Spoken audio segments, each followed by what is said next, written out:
सभापती महोदय, याच्यामध्ये आता माझ्याकडे एक रिपोर्ट आहे अंबेजोगाईचा, ज्याच्यात जे ॲमोक्सिसिलिन जे आहे 500 या अँटीबायोटिक गोळीमध्ये हा घटकच नव्हता.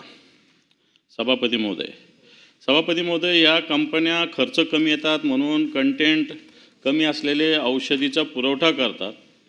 सभापती महोदय, याच्यामध्ये मनोविकारासाठी वापरले जाणारे या औषधीमध्ये सुद्धा एका घटकापासून MD ड्रग्स तयार होते आणि मला असं वाटतं त्याचाही वापर मोठ्या प्रमाणावर केला जातो.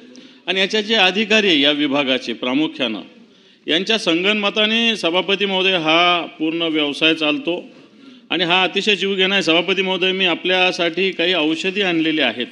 मान्य मंत्री महोदय, मी सभापती साहेबांकडे देतो. जर याचे कंटेंट वेगवेगळ्या औषधी कंपन्यांचे आपण तपासले तर मला असं वाटतं हे कंटेंट अतिशय कमी आहे. आणि दुसरी गोष्ट, जे जेनेरिक औषधाच्या आपल्याकडे औषधी दुकान आहेत, आता हे सुद्धा ह्या बाकीचे औषधं विकत आहेत, त्याच्याकडे तर कोणी फिरकून बघत नाही. आणि जे तुमच्या औषधी विभागाचे निरीक्षक कारवाया करत असताना जाणीवपूर्वक ज्या ब्रँडेड कंपन्या याचेच नमुने घेतात, कारण त्याच्यात काही कमी आढळत नाही. मग अशा ज्या कंपन्या मी आत्ता दिलेले याच्यामध्ये सगळे कंटेंट कमी आढळतात, त्याचे नमुने कुठंच घेतलेले नाही, हा माझा आरोप आहे. तुम्ही फक्त ब्रँडेड कंपन्याचे नमुने घेतात, परंतु या सगळ्या याच्यामध्ये ज्या कंपन्या ब्रँडेड नाही याच कंपन्या या व्यवसाय करतात. आणि म्हणून तुम्ही जरी आरोपीवर कारवाई केली तरी माझ्याकडे सुद्धा याची यादी आहे.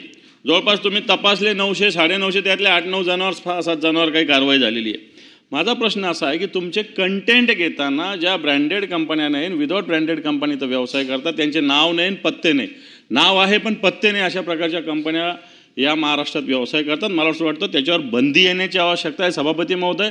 आणि म्हणून मी जे उदाहरणं दिले, ह्या जे मी आत्ता उदाहरण दिलं त्यात पावडर होतं, टाल्कम पावडर या गोळीमध्ये.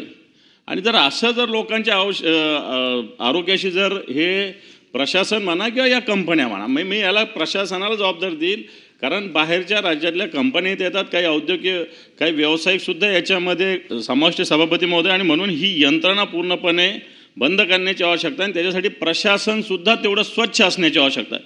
तुमच्या याच्यामध्ये कोणतरी गव्हाणे का गव्हांदे कोणतरी अधिकारी, मी त्यांच्याशी 2-4दा चर्चा केली, नाकारतात. परंतु मी तुम्हाला पुरावे आणलेले सभापती महोदय, याच्यावर कारवाई होणार का हा माझा प्रश्न आहे.